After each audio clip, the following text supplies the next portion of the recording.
À Icône, Paul et Barnabas entrèrent ensemble dans la synagogue des Juifs. Et ils parlèrent de telle manière qu'une grande multitude de Juifs et de Grecs crurent.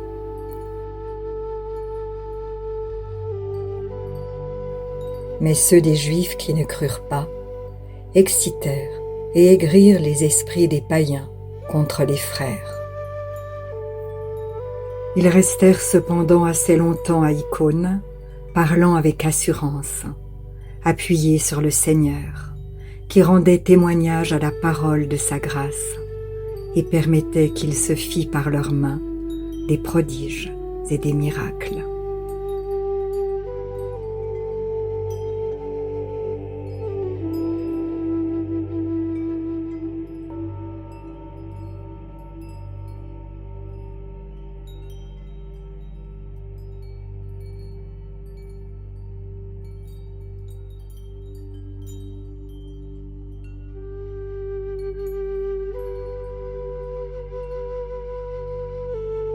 La population de la ville se divisa. Les uns étaient pour les Juifs, les autres pour les apôtres.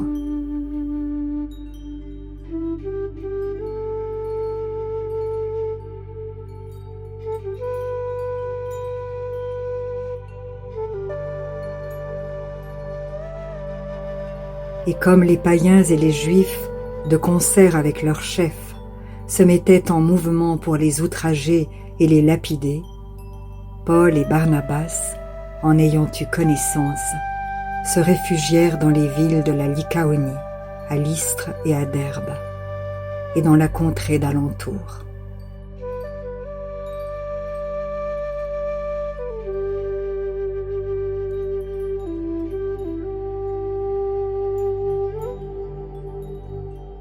Et ils y annoncèrent la bonne nouvelle.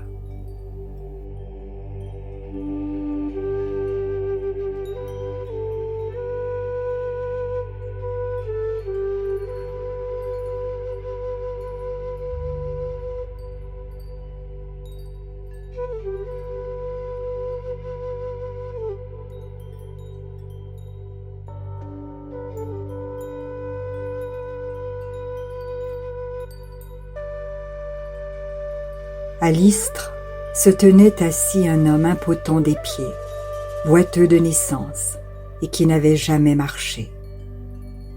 Il écoutait parler Paul. Et Paul, fixant les regards sur lui et voyant qu'il avait la foi pour être guéri, dit d'une voix forte: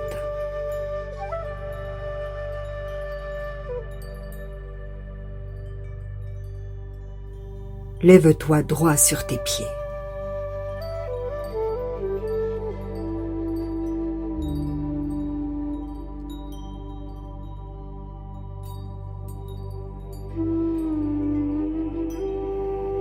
Et il se leva d'un bond et marcha.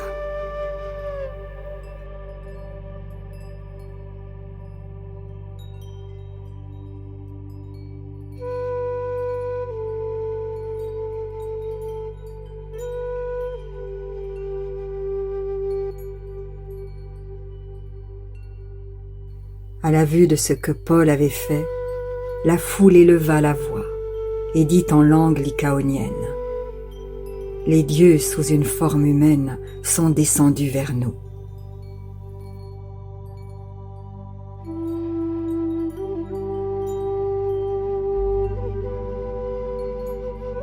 Ils appelaient Barnabas Jupiter et Paul Mercure, parce que c'était lui qui portait la parole.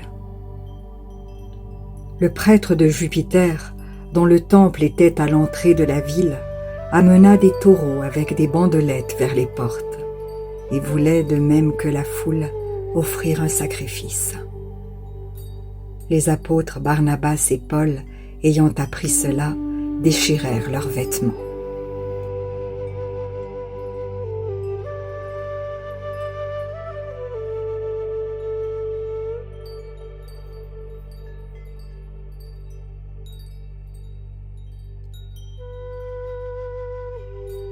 Et se précipitèrent au milieu de la foule en s'écriant: « Ô homme, Pourquoi agissez-vous de la sorte?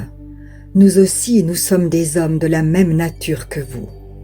Et vous apportant une bonne nouvelle, nous vous exhortons à renoncer à ces choses vaines pour vous tourner vers le Dieu vivant, qui a fait le ciel, la terre, la mer et tout ce qui s'y trouve.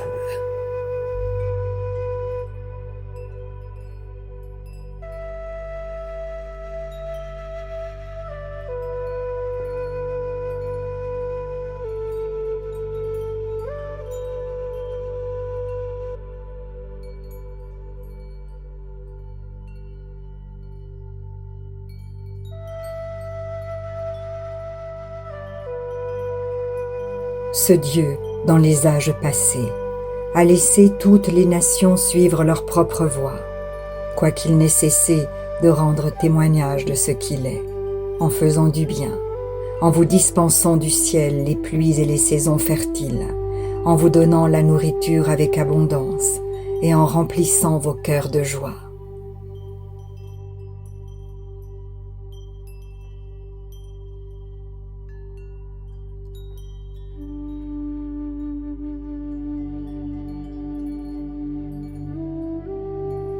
À peine purent-ils par ces paroles empêcher la foule de leur offrir un sacrifice.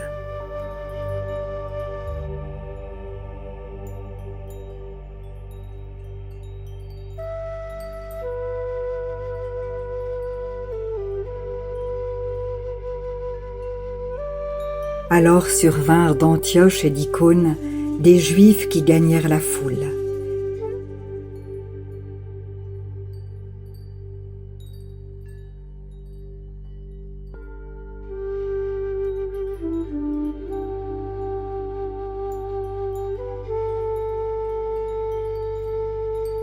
Et qui, après avoir lapidé Paul,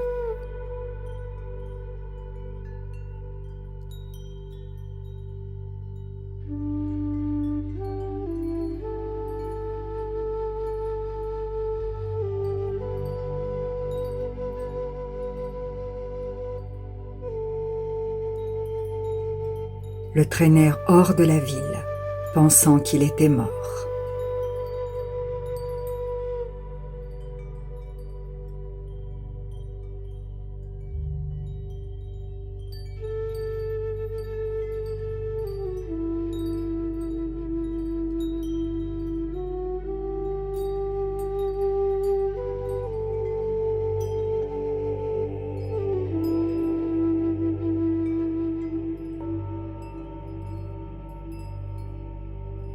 Mais les disciples l'ayant entouré, il se leva et entra dans la ville.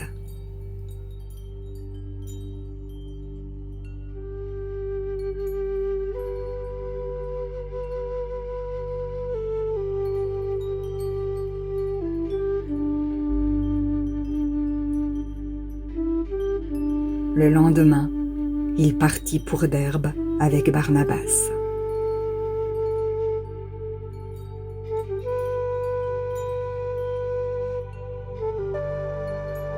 Quand ils eurent évangélisé cette ville et fait un certain nombre de disciples, ils retournèrent à Lystre, à Icône et à Antioche, fortifiant l'esprit des disciples, les exhortant à persévérer dans la foi, et disant que c'est par beaucoup de tribulations qu'il nous faut entrer dans le royaume de Dieu.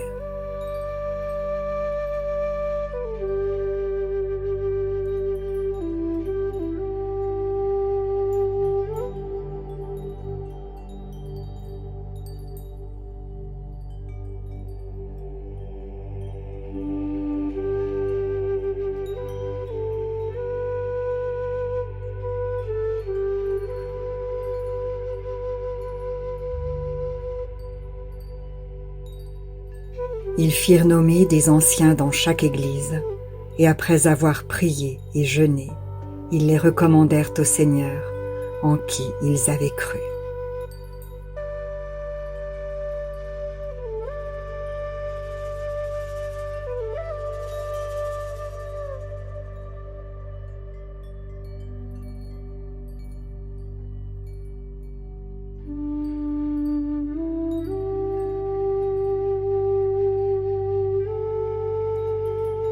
traversant ensuite la Pisidie, ils vinrent en Pamphylie.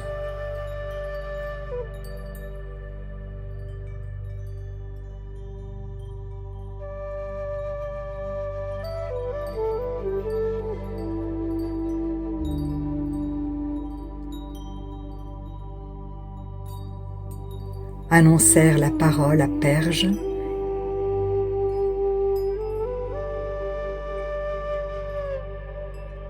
et descendirent à Attalie. De là, ils s'embarquèrent pour Antioche, d'où ils avaient été recommandés à la grâce de Dieu par l'œuvre qu'ils venaient d'accomplir. Après leur arrivée, ils convoquèrent l'Église et ils racontèrent tout ce que Dieu avait fait avec eux et comment il avait ouvert aux nations la porte de la foi.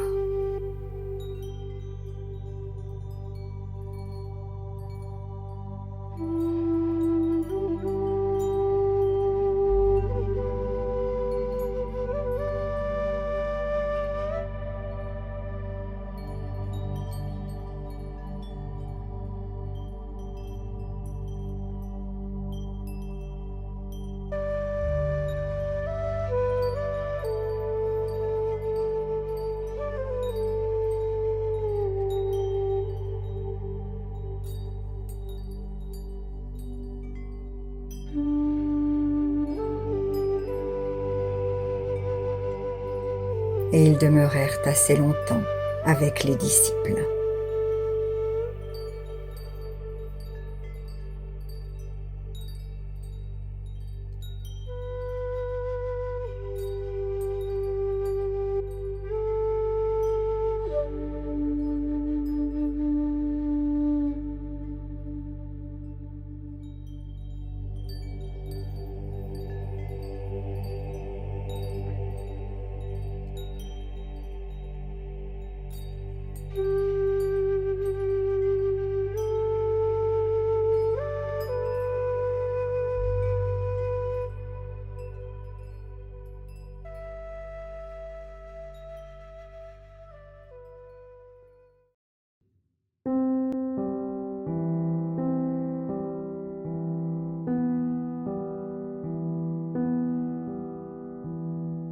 Si la parole de Dieu touche votre cœur, ne l'endurcissez pas.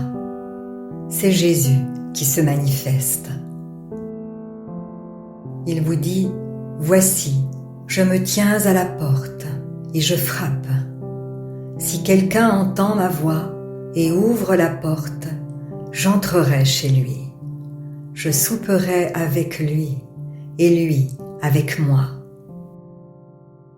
Alors, si vous n'avez pas encore fait de Jésus votre Sauveur et votre Seigneur personnel, vous pouvez maintenant le faire. Déclarez à haute voix et d'un cœur sincère, « Père, je te remercie, parce que tu as envoyé Jésus-Christ, mourir sur la croix pour mes péchés, et tu l'as ressuscité des morts. Je désire, du plus profond de mon cœur, recevoir ce pardon et être racheté par le sang de Jésus. Je t'accueille maintenant, Jésus, comme mon Seigneur et mon Sauveur.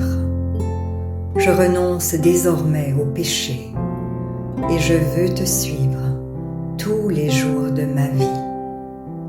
Au nom de Jésus. Amen.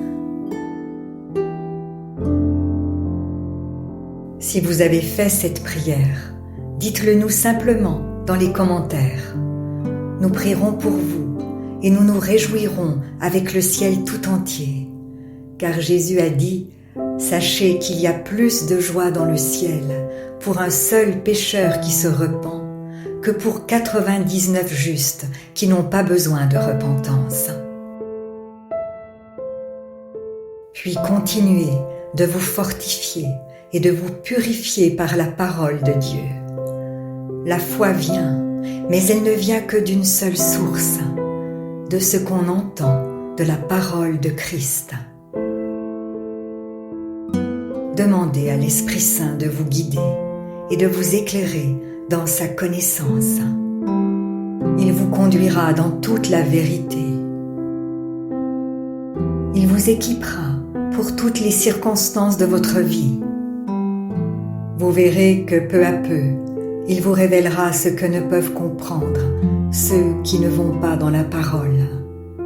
Car l'homme naturel n'accepte pas ce qui vient de l'Esprit de Dieu. C'est une folie pour lui. Il est même incapable de le comprendre, parce que c'est spirituellement qu'on en juge. Et maintenant, ne restez pas seul. Trouvez une église qui se nourrit de la parole et y est fidèle. Soyez vigilants dans les enseignements que vous écoutez, car plusieurs faux prophètes s'élèveront et ils séduiront beaucoup de gens. Et en toute chose, faites une confiance absolue au Seigneur. Vous êtes richement bénis.